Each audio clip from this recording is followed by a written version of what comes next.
so proud of our military, and it was another successful event.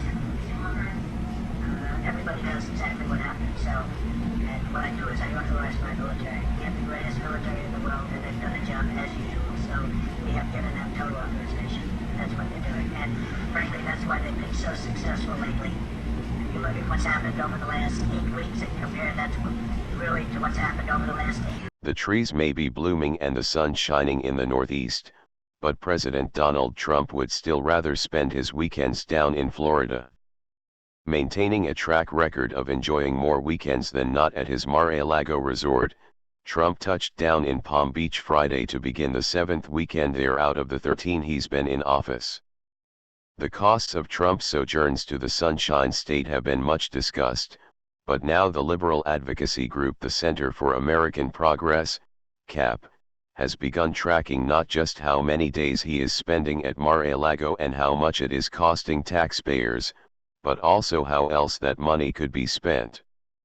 Basing its findings off of a widely cited estimate of $3.6 million per trip, the CAP calculates that the total thus far of $25 million could fund 4,000 Medicaid recipients for a year.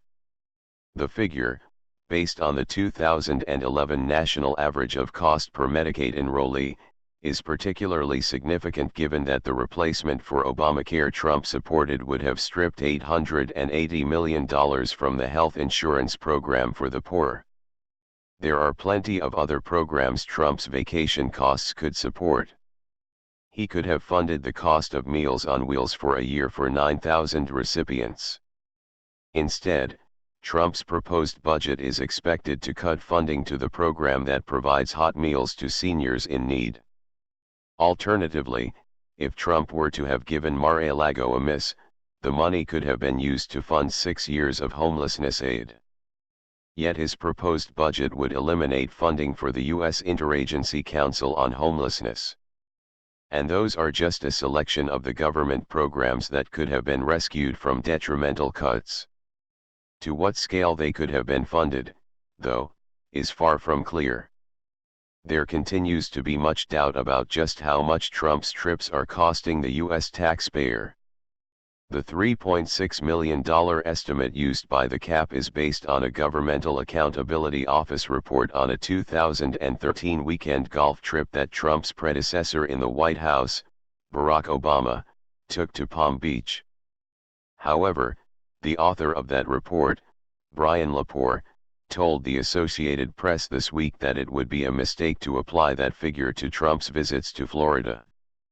Obama's 2013 trip included a brief stop-off in Chicago to give an economic speech, making an exact comparison far more problematic. The conservative Judicial Watch has put the figure at closer to $1 million, but it leaves out the costs of airlifting equipment. A more concrete estimate will not be possible until the Governmental Accountability Office publishes its report on Trump's trips, which could take years. Yeah.